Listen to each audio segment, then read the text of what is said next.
Uma pesquisa realizada pela Later descobriu que 63% dos profissionais de mídia social já tiveram ou estão tendo burnout, esgotamento mental e físico. Só que enquanto muitos se empenham na eterna busca pelos milhões, muitos dos que atingiram essas cifras estão caindo em depressão. Será que a gente precisa mesmo percorrer esse caminho da exaustão para provar o nosso valor? Que desafios ocultos existem por trás do brilho do sucesso? Em tese, as pessoas mais bem-sucedidas e ricas do planeta seriam também as mais felizes e satisfeitas, certo? Mas não foi o que eu constatei em meio aos maiores do mundo. Tampouco foi o que constatei através da minha breve experiência com a fama. Calma, esse também tá longe de ser um vídeo que chega na velha e ultrapassada conclusão de que dinheiro não traz felicidade. Mas é fundamental lembrar que há aspectos muito mais profundos e significativos na jornada humana que não estão sendo considerados. Em algum momento, o ser demanda por mais profundidade. O que estamos fazendo aqui, essencialmente, além de acumular patrimônio, nesse vídeo revelador, vamos além das aparências reluzentes para explorar os desafios ocultos que nos fazem parar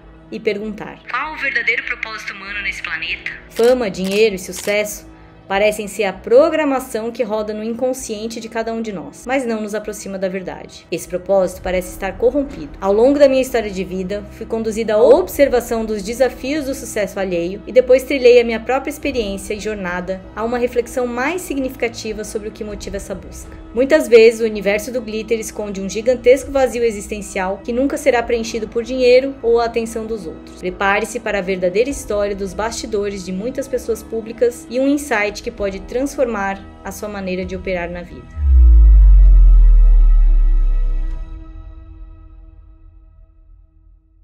Se você nasceu depois de 1860, é muito provável que tenha jogado o jogo da vida na sua infância. Se trata de um jogo de tabuleiro criado pelo empresário americano Milton Bradley e foi lançado como um jogo educativo e moralizador, destinado a ensinar valores e lições de vida aos jogadores. A capa diz: uma disputa emocionante em busca do sucesso. Esse é um jogo para crianças a partir de 7 anos. Os elementos da página são um banco, uma escola, uma igreja, carrões, objeto de desejo, tudo isso em uma grande cidade. Inconscientemente, essa é a programação que recebemos na infância. A vida é sobre alcançar essas coisas. Existe um roteiro igual para todos, em um tabuleiro imóvel e elementos pré-definidos pelos quais eu devo passar e aparentemente algumas escolhas. Não importa qual caminho, o grande objetivo é apenas um: ganhar muito dinheiro e ser um desses magnatas em um carrão. Nesse jogo, as suas escolhas determinam o seu destino. Todas as escolhas disponíveis geram muito dinheiro para as empresas para as quais você se torna cliente. Você vai fazer seguro de carro? Vai fazer seguro de vida? Vai casar? Vai para a universidade? Para chegar em qualquer lugar, você tem que entregar muito do seu dinheiro antes. E cuidado, a escolha errada pode te levar para a pior desgraça que pode acontecer nesse tabuleiro: perder tudo, ir à falência, ser um pobre esquecido na sarjeta. É exatamente assim, através de jogos, filmes, revistas e da própria mídia, que essas programações vão acontecendo no nosso inconsciente. Essas mensagens nunca estão na linha principal da história. Elas se revelam subliminarmente. E como se não fosse nada, vamos comprando esse propósito em quase tudo que consumimos de conteúdo desde pequenos. Basicamente, a mensagem é: se você não tem dinheiro, você não é ninguém. E toda a nossa vida passa a ser sobre isso. Até os... Você sabe, os pobres? Oh, céus. Estou sentindo um enjoo aqui na minha boca. Poderia evitar mencionar essa população na minha presença? Ele não gosta quando as pessoas dizem pobre. Mas se o verdadeiro propósito da vida humana fosse sobre ganhar dinheiro e ser famoso, faria sentido que tantas celebridades tirassem a sua própria vida? Segundo Schopenhauer, a vida é uma constante oscilação entre a ânsia de ter e o tédio de possuir. Na perspectiva dele, a vida é um constante sofrimento, pois ou estamos desejando algo, ou estamos entediados porque conquistamos o que desejávamos, pois nós desejamos aquilo que nos falta ou que ainda não temos. E esse desejo constante nos traz sofrimento. Mas quando possuímos o que desejamos, ficamos entediados, porque o que nos move são os desejos e não a conquista em si. Nessa visão, a vida é pendular. De um lado, sofrimento, do outro, tédio. Sofrimento por não ter aquilo que desejamos e tédio por conquistar aquilo que tanto queremos. Um pouco triste, né? Não parece um pouco inútil esse seu vai e vem da vida humana? Eu observei essa visão de Schopenhauer por 2 ângulos: o das pessoas mais ricas e bem-sucedidas do planeta e através da minha própria experiência de vida. Qual seria um dos melhores lugares do mundo para observar gente com muita fama e dinheiro? Pode adivinhar?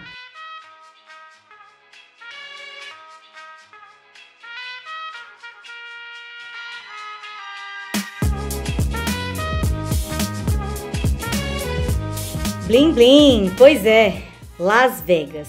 E foi bem lá que eu fui parar. Por 4 anos, trabalhei em cassinos de luxo como concierge VIP Services. Não quero entrar muito no contexto desse trabalho, mas basicamente eu era como uma espécie de babá de celebridades e multimilionários. Algumas das pessoas mais ricas e dos egos mais inflados da Terra. Devolvendo parte do dinheiro gasto no cassino em benefícios e garantindo que a experiência dos clientes superasse muito as suas próprias expectativas. As pessoas vão aos cassinos porque pensam que existe uma possibilidade real de ganharem dinheiro. Elas são totalmente ignorantes e ingênuas com relação a tudo que acontece nos bastidores. Elas não percebem o fato de que são totalmente manipuladas desde o primeiro momento que pisam em um cassino. Assim somos nós na vida. Seguimos vivendo achando que estamos no comando, mas de fundo estamos sendo totalmente manipulados desde o momento do nascimento. Para cada pessoa que entra nos cassinos, e principalmente se ela ganha de fato alguma coisa, se abre uma ficha gigantesca com informações que ninguém sonharia possíveis. É uma ficha constrangedora que expõe falhas de caráter, defeitos morais, preferências de todos os tipos e uma infinidade de informações que fazem com que qualquer um saiba exatamente como manipular aquela pessoa e direcionar suas ações sem que ela se dê conta do que está acontecendo. Assim somos nós na vida.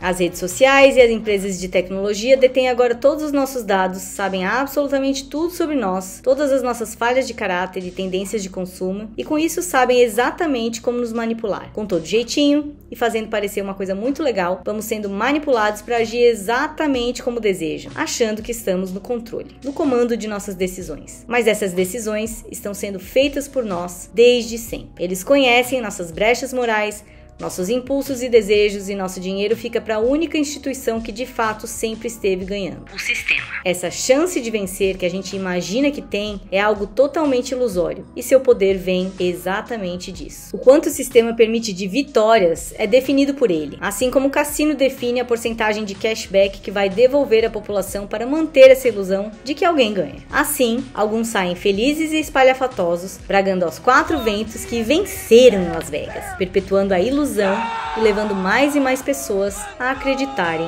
no jogo. Mas de fato, ninguém ganha em Las Vegas. Apenas o cassino ganha. Assim como de fato, ninguém tem real sucesso. Apenas alguns aprenderam melhor ou pior a jogarem o jogo da vida. Mas todos estamos escravizados, entregando a nossa energia, o nosso suor, para muito poucos que estão de fato ganhando. É exatamente por isso que os bastidores de Las Vegas não são bem o que você pensa.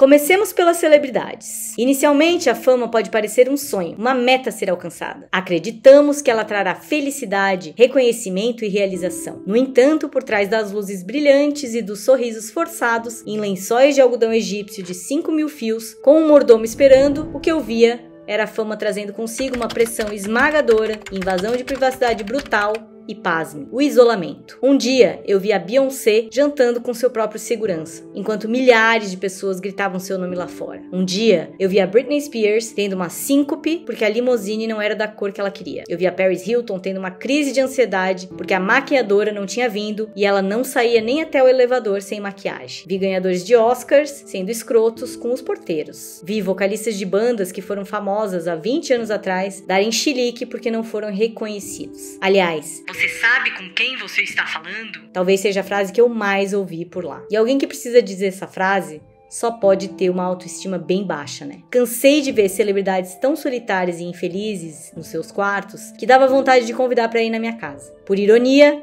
a fama parecia trazer uma intensa sensação de solidão, além de sérias consequências à saúde mental. Eu me lembro desse ser um dos meus pensamentos mais marcantes em Vegas. Meu Deus, como essas pessoas podem se sentir assim, sendo tão idolatradas por tanta gente, tendo tudo o que sempre desejaram aos seus pés? Mais uma vez eu quero dizer que nem de longe esse vídeo faz apologia à pobreza ou ao que chamariam de crenças limitantes com relação ao dinheiro. Muito menos é um convite a desistir do que você considera sucesso. Eu vi muitas pessoas famosas e felizes também, mas elas eram felizes e tinham sucesso, e não felizes por causa do sucesso. No caso, é bem provável também que continuariam felizes se perdessem tudo, pois a verdadeira felicidade independe de circunstâncias externas. Acima de tudo, o objetivo desse vídeo é questionar sobre o verdadeiro propósito humano nesse planeta, que parece ter se perdido por causa de toda essa programação que nos faz ficar presos a um mundo unicamente material, onde somos aquilo que temos e precisamos ter um monte de coisas para descobrir que isso não é o que de fundo estávamos buscando. Além das celebridades, eu lidava com muitos multimilionários.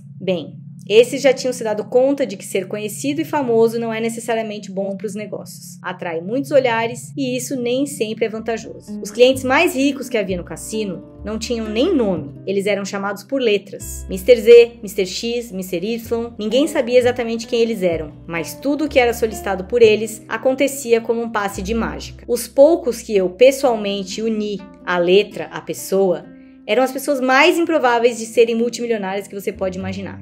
Uns tipos que você não apostaria nem $50. Ou seja, o dinheiro estava certamente compensando a falta de um monte de outros atributos. Estes tampouco me pareciam felizes, porque me desculpe, uma pessoa que tem todo o dinheiro do mundo está dentro de um cassino escuro, enchendo a cara com strippers e jogando com fichas de $100 mil em mesas com pessoas anônimas chamadas por siglas ou letras, vamos e venhamos. Não é possível que esse cidadão esteja feliz se não tem coisa melhor para fazer na vida. Mas afinal, se não é fama, se não é dinheiro, pelo que de fato ansiamos? É possível que se você acabou de chegar nesse canal, nunca tenha ouvido falar de mim. É por isso mesmo que a minha história serve ao propósito perfeito de ilustrar que não é necessário nem muita fama para sua vida ser radicalmente transformada. Corta pro ano de 2012, exatamente 4 anos depois da minha experiência em Las Vegas. O meu primeiro livro, Recalculando a Rota, foi publicado. Por causa de muitas dessas celebridades que eu havia conhecido e por ter sido um tanto criativa na divulgação, o livro vendeu muitas cópias.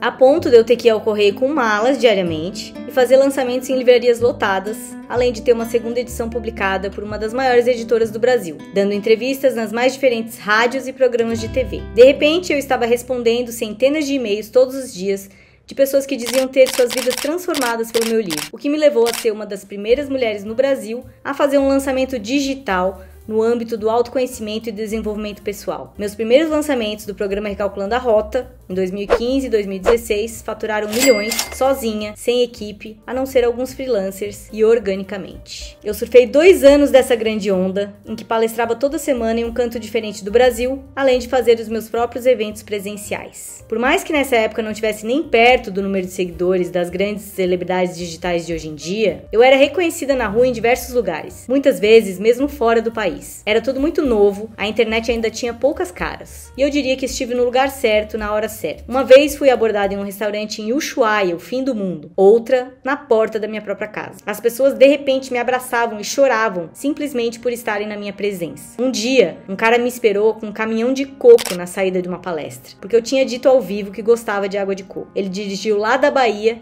e me surpreendeu com um microfone para dizer o quanto me amava. Não demorou muito para tudo isso ficar um pouco estranho. Tudo aquilo que eu tinha feito para me conectar com as pessoas, ter mais amigos e me aproximar de outros seres humanos, agora criava uma espécie de barreira bizarra e eu tive que começar a limitar muito o acesso a mim. E então eu, que sempre havia sido uma pessoa muito aberta, e que fluía na vida através dessa abertura, tive que me fechar, pois comecei a ser constantemente abusada, aproveitada, utilizada pelas pessoas em benefício próprio. Comecei a entender que as pessoas não estavam necessariamente interessadas em mim, mas sim naquilo que a minha exposição e influência proporcionava a elas mesmas. Ser colocada em um pedestal fazia cada vez mais com que eu perdesse a autenticidade que havia me trazido notoriedade, porque eu sentia que não podia mais ser apenas eu. As pessoas esperavam uma palavra de sabedoria, uma resolução para vida delas, um conselho de milhões. Aquela Lana que falava besteira, era espontânea e tomava uns porres de vez em quando, teve que ir dando lugar a uma versão fake, sem defeitos. Obviamente que porque eu não estava preparada para isso e nem sabia lidar. Assim,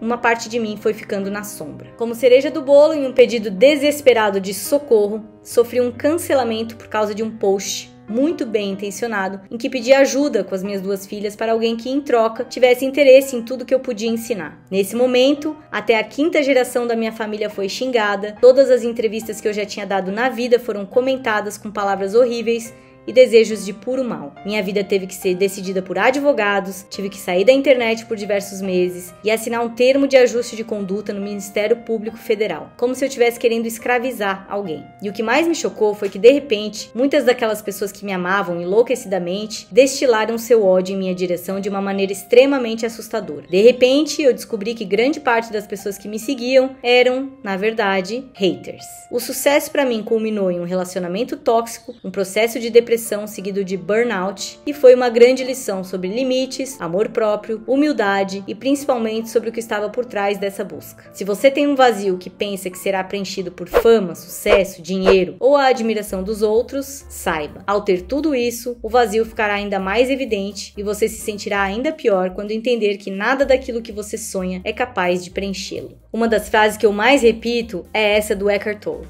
nada externo te satisfará, a não ser momentaneamente. Somente a verdade de quem você é, se realizada, te libertará.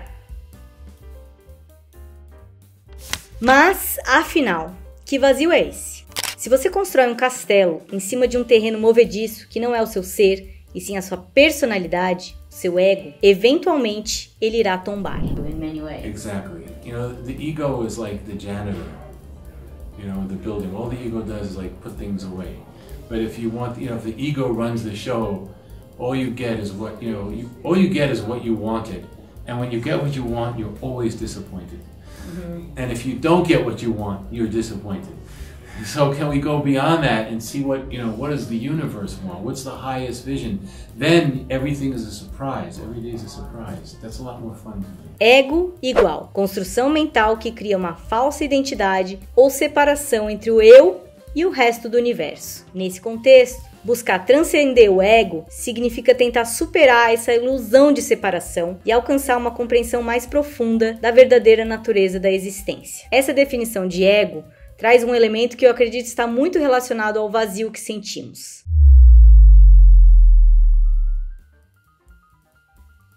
A ilusão da separação é um conceito que sugere que a sensação de individualidade e separação entre os seres humanos e o universo é apenas uma percepção superficial, não refletindo a verdadeira natureza da realidade. Em outras palavras, é a crença de que estamos isolados e desconectados do mundo ao nosso redor, quando na verdade somos intrinsecamente ligados a tudo que existe. Essa ilusão da separação pode ser vista como uma construção mental que surge devido à maneira como percebemos o mundo através dos nossos sentidos e interpretações mentais. No próximo vídeo desse canal, eu vou abordar profundamente esse assunto, a manipulação que está acontecendo com os nossos sentidos, criando determinadas interpretações mentais. Então, se você não fez isso ainda, se inscreve aqui nesse canal. Mas continuando o assunto de hoje, muitas tradições filosóficas, espirituais e até mesmo algumas correntes da ciência sugerem que, sob a superfície das aparências individuais, existe uma interconexão fundamental entre todas as coisas. Por exemplo, na filosofia oriental,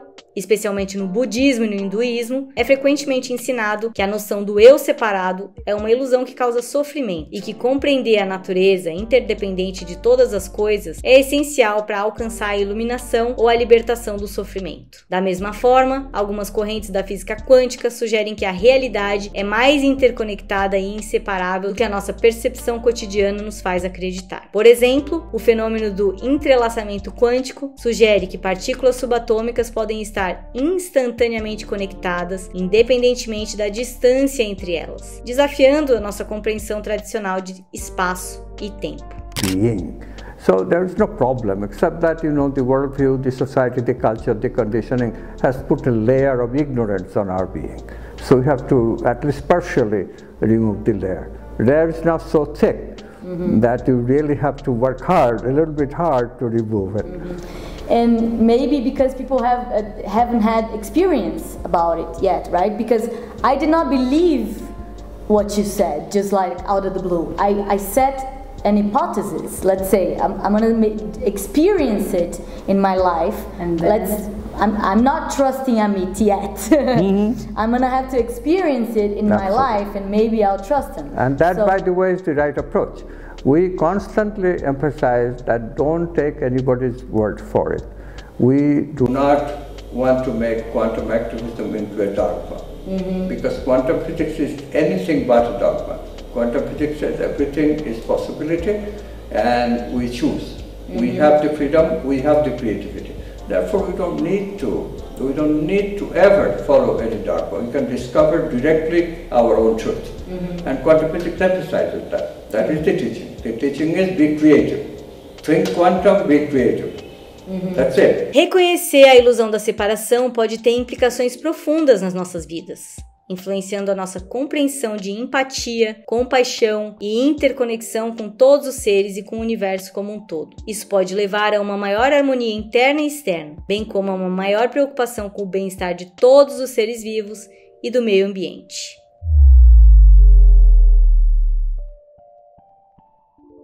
Talvez exatamente por saber disso, é que o sistema obsoleto, operante, vive criando maneiras de nos separar, de nos polarizar.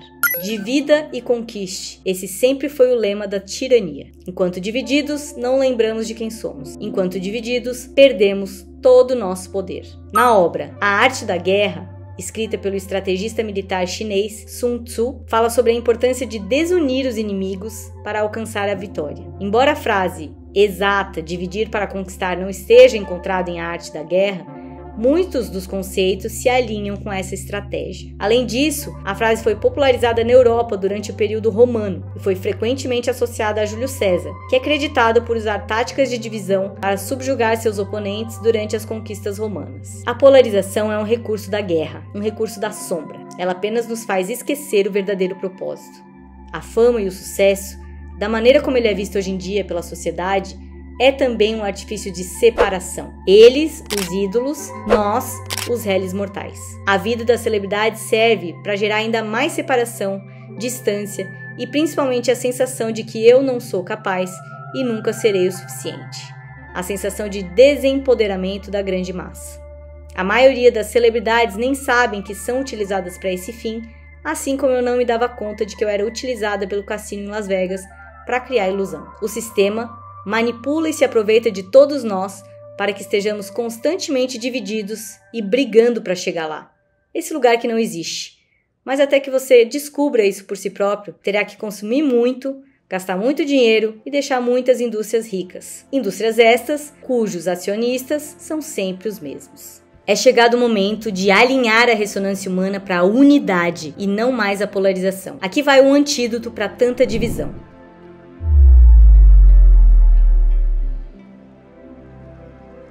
Desde 2021, estamos conduzindo uma experiência de comunidade, um lugar que cura algumas das dores fundamentais do ser humano, principalmente as que têm a ver com essa desconexão que estamos sentindo. A desconexão com a fonte, Deus, o universo ou o que quer que você acredite, a desconexão consigo mesmo, com a essência do que é ser humano, a desconexão com outros seres humanos, essa ilusão da separação sobre a qual estamos falando, também a desconexão com o planeta Terra, nossa casa, nossa mãe, que estamos matando a passos largos. Através de práticas como a Kundalini Yoga, meditações, histórias, viagens, retiros e principalmente de encontros semanais da comunidade no Zoom, viemos trilhando um caminho mais profundo e que não é nada fácil, porque passa por um lugar de muita vulnerabilidade, compaixão e profunda aceitação do que é ser humano. Esse é um caminho que passa pela expansão de consciência de uma maneira coletiva, que acreditamos ser a maneira mais real e possível de constatar por experiência a ilusão da separação. Estando junto, conhecendo a si mesmo através do outro, sentindo, sendo compassivo.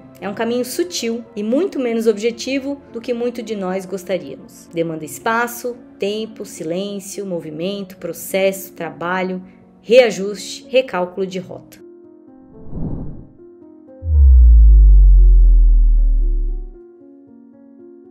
Nós acreditamos que a comunidade Oasis é apenas uma gota de mudança em um oceano ainda hostil, mas incentivamos que sejam criadas mais gotas que tenham perspectivas compartilhadas, valores compartilhados, conexão, propósitos e missões compartilhadas. E um dia essas gotas irão criar sociedades paralelas e se fundir, se unir e eventualmente virar o oceano. Aqui estão algumas inspirações de processos e aprendizados que você pode replicar na sua própria comunidade.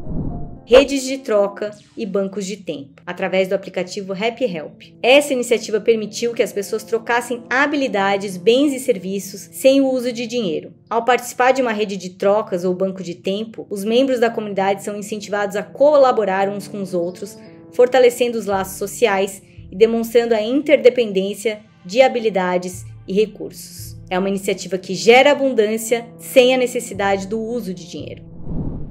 Iniciativas de economia colaborativa. Esses projetos visam criar modelos econômicos baseados na cooperação. Eles promovem a propriedade coletiva, a participação democrática e a distribuição justa de recursos, desafiando a ideia de competição e individualismo que muitas vezes alimenta a ilusão da separação. Por exemplo, para cada pessoa que entra na comunidade, uma porcentagem vai para os colaboradores fixos. E temos projetos a serem implementados em conjunto, cuja renda será distribuída entre aqueles que participaram do projeto, como por exemplo, os retiros organizados pelos próprios membros. Projetos artísticos colaborativos. Os projetos artísticos colaborativos reúnem os membros da comunidade para criar obras, usando a arte como uma poderosa ferramenta para unir as pessoas e transcender as fronteiras percebidas entre nós. É o caso do documentário Oásis, Esse Não É Mais Meu Mundo, que foi escrito por mim, mas comentado, opinado e transformado por vários membros. Processos de grupo. Quando fazemos processos de autoconhecimento e contamos a nossa história, e assim conhecemos também a história de alguém, passa a ser nossa natureza contribuir com aquela pessoa para que ela se cure dos seus traumas. Isso por si só une e solidariza. É preciso criar intimidade, é preciso derrubar as barreiras invisíveis entre nós para que possamos perceber o quanto somos parecidos. Teve uma frase de um filme que eu assisti que me marcou muito. A diversidade foi a maneira mais inteligente que Deus usou para disfarçar que nós não somos a mesma coisa. A humanidade é um organismo coletivo. O paradoxo é que o processo de compreender e integrar isso é individual. Só depois de ser uma realidade palpável para você é que pode fazer sentido caminhar em conjunto em uma mesma direção. You have your own opinion. I call it individuation. You have become an individual. Before you were following other people's opinion, and look at where that got us. Because those are wrong opinions, they have not worked. So how can following those same opinions will work again? This is just absolutely incredible what we keep on doing. Religions have not worked. This scientific materialism has only taken us to the garden path of failure. So why do we continue trusting them? We cannot trust them. So we go and investigate consciousness and those things that we call archetypes like love, beauty, justice, truth, abundance, ourselves with creativity. When you discover them, we'll have the new ways needed to change society. That's the process. That's what we want to do. And then we become also in the process an individual, a unique individual, not like the homogeneous dumb machines that science thinks that we are. É preciso que você encontre sozinho a sua própria nota musical que compõe essa melodia que precisamos tocar juntos. Quando um número suficiente de nós estivermos tocando uma melodia diferente do ruído tenebroso que nos tem sido imposto, é possível que todos nós passemos de fase para o próximo nível de experiência humana. Se você está aqui, é possível que tenha vindo para isso. Chega de comprar ideias corrompidas sobre a nossa experiência aqui. Não estamos vivos para ganhar dinheiro, sucesso ou fama. Não precisamos nos destacar dos outros. Não viemos para sermos consumidores, para comprar mais e mais, para sermos celebridades vazias. Estamos sendo manipulados e iludidos, conduzidos intencionalmente para essa direção que é um precipício. Estamos sendo mantidos menores do que somos. Precisamos acordar. Esse não é o nosso destino humano de escolha. As ilusões de fama e sucesso nos preenchem apenas por tempo limitado. O verdadeiro propósito humano está corrompido. Enquanto acreditarmos nessa história que nos está sendo contada, o vazio existencial estará presente. A vida não é um jogo e você não está aqui para jogar, mas sim para recuperar a sua inocência. Vinde a mim, as criancinhas, porque delas é o reino dos céus. Sinceramente, não sei se alguém vivo atualmente conhece o verdadeiro propósito da vida humana nesse planeta. Mas se o seu ser deseja estar em contato com outros seres que estão questionando a programação e caminhando em direção a algo que faça mais sentido, clica aqui nesse próximo vídeo e saiba mais sobre a comunidade Oásis. Eu acredito que é hora da gente romper com essa programação que nos limita e diminui e criar outra possibilidade de viver nesse planeta. Estou Alana, a serviço da fonte.